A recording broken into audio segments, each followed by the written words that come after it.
ஆசீர்வதிக்கும் தேவன் நம்மை ஆசீர்வதிப்பாரே.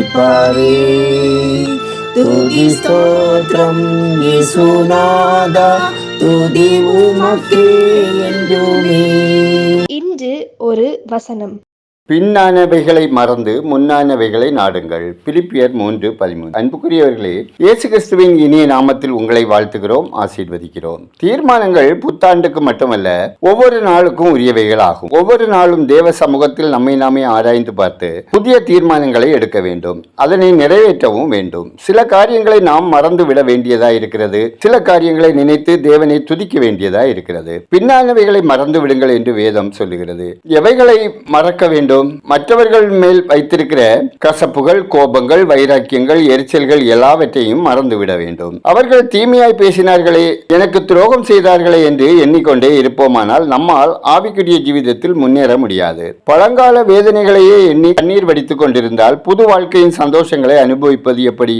தேவ பிள்ளையே, மறக்கவும் தெரிய வேண்டும், நினைக்கவும் தெரிய வேண்டும். எல்லாவற்றையும் நினைவு கூற வேண்டும். கர்த்தர் செய்த சகல உபகாரங்களையும் நினைவு கூற வேண்டும். வேதத்தை நினைவு கூற வேண்டும். இரட்சகராகிய இயேசுவை நினைவு கூற வேண்டும். இரவும் பகலும் அவருடைய வேதத்தில் தியானமாய் இருக்க வேண்டும். நாம் ஜெபிப்போம். பரிசுத்தர் பரிசுத்தர் என துதிக்கப்பெறும் பரலோக பிதாவே, ஆசீர்வதிக்கப்பட்டதான இந்த நாளுக்காய், இந்த நாளின் வசனத்துக்காய் நன்றி சொல்லுகிறோம். அப்பா, கர்ப்பத்தின் கனிக்காக விசுவாசத்தோடு காத்திருக்கிற மற்றும் ட்ரீட்மெண்ட் எடுக்கிற ஒவ்வொருவருக்கும் தேவரீர் அற்புதம் செய்வீராக. நல்ல செய்திகளை கேட்கவும் குடும்ப எல்லை விரிவடையவும் தேவன் கிருபை செய்ய வேண்டுமா ஜெபிக்கிறோம். ஆண்டவரே, உம்முடைய கண்களில் எங்களுக்கு தயவு பாராட்டி எங்கள் மீறுதல்களையும் குற்றங்களையும் உமக்கு பிரியமில்லாமல் உலகத்துக்கு ஒத்து செய்த அனைத்து தீமைகளையும் மன்னித்து உமக்கு பிரியமானதை செய்து உமது நாம மகிமைக்கென்று வாழ வழிநடத்துங்க.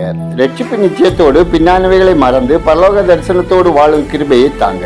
ஒவ்வொரு நாளும் நீர் எங்களுக்கு தந்திருக்கிற மகிழ்ச்சியை கெடுக்கிற விதமாக எந்த துக்கமும் நடந்து விடாதபடி காத்து கொள்ளுங்க. கர்த்தாவே, உங்க அன்பு பிள்ளைகள் உங்க மேல் வைத்திருக்கிற நம்பிக்கையை அறிக்கையிடுவதிலும் உமக்கு உண்மையாய் இருக்கவும் உம்முடைய ராஜ்யத்தை கட்டுவதிலும் உம்முடைய மகிமையை உயர்த்துவதிலும் உத்தமமாய் செயல்பட உதவி செய்யுங்க. ஒவ்வொரு குடும்பத்திலும் நீரே தலைவராயிருந்து ஒவ்வொருவரையும் பாப சாப கட்டுகளிலிருந்து விடுதலை செய்து பரிசுத்தமான வாழ்க்கை வாழ தயவு செய்யுங்க.